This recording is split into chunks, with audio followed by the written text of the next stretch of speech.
Salve galera, seja bem-vindo a mais um vídeo aqui no canal. Patch 3, ainda na primeira semana, questão 4.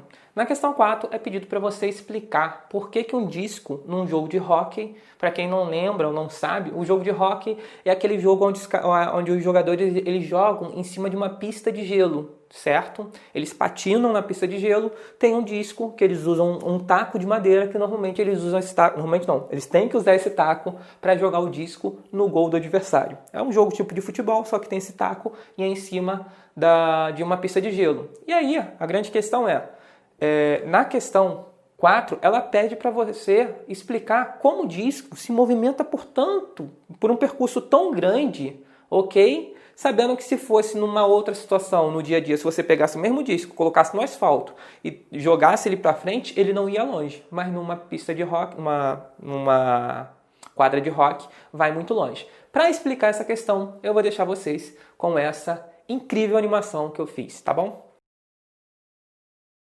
Oi, eu sou o Arthur, seu professor virtual, e hoje vamos estudar a primeira lei de Newton.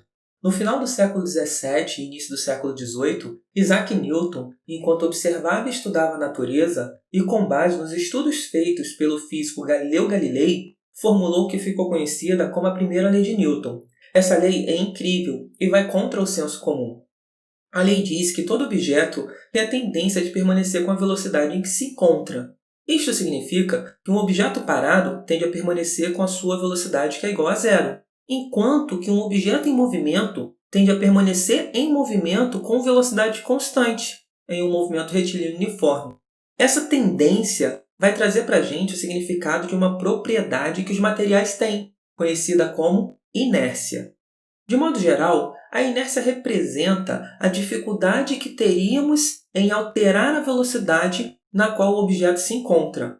Para entendermos melhor, vamos introduzir o conceito de força. Por exemplo, para mudar a velocidade desse carrinho, nós teremos uma certa dificuldade. Essa dificuldade vai influenciar na força que eu preciso fazer para colocar o carrinho em movimento, com uma dada velocidade. Do mesmo modo que temos dificuldade para mudar sua velocidade de zero para qualquer valor maior que zero, teremos dificuldade de mudar sua velocidade de algum valor para zero.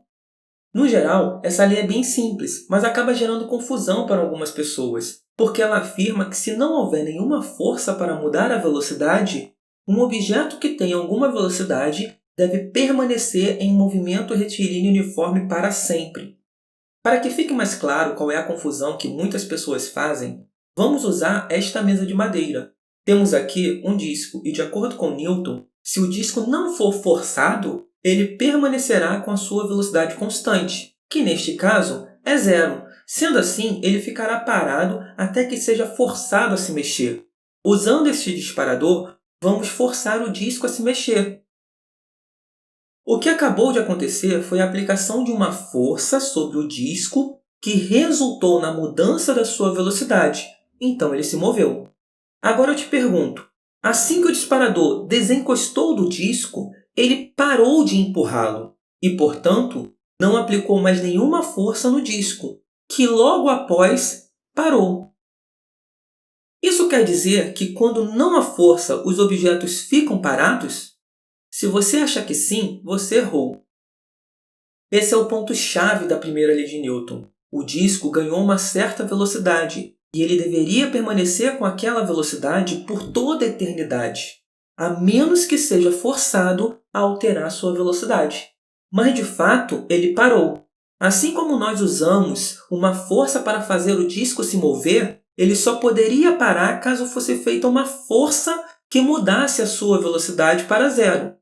Para você que está começando a estudar dinâmica agora, te apresento a força que, em 90% dos casos, é responsável por fazer os objetos pararem, o atrito.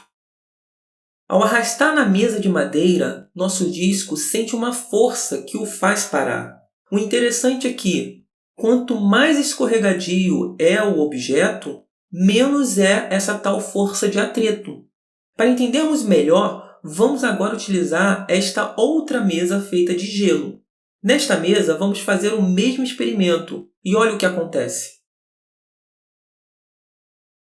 Observe que, Mesmo após o disparador parar de agir sobre o disco, ele continua seguindo com uma velocidade constante por conta da sua inércia, exatamente como diz a primeira lei de Newton.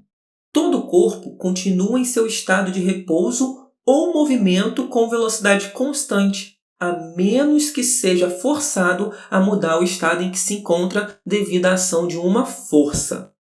Então não esqueça, não é necessário a existência de uma força para que um objeto esteja em movimento, mas é necessário a existência de uma força para mudarmos a velocidade de um objeto.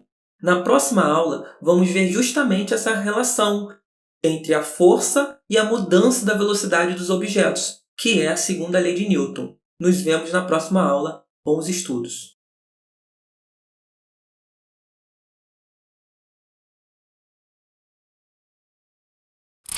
Então, pessoal, espero que vocês tenham entendido a ideia principal, que é atrito.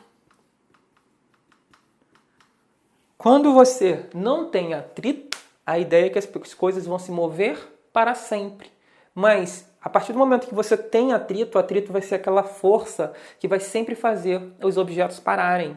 E quando você está sobre uma pista de gelo, ok? O disco, a pista de gelo, ela é extremamente escorregadia. O que significa ser extremamente escorregadia aqui pra gente? Significa que o atrito é muito pequeno.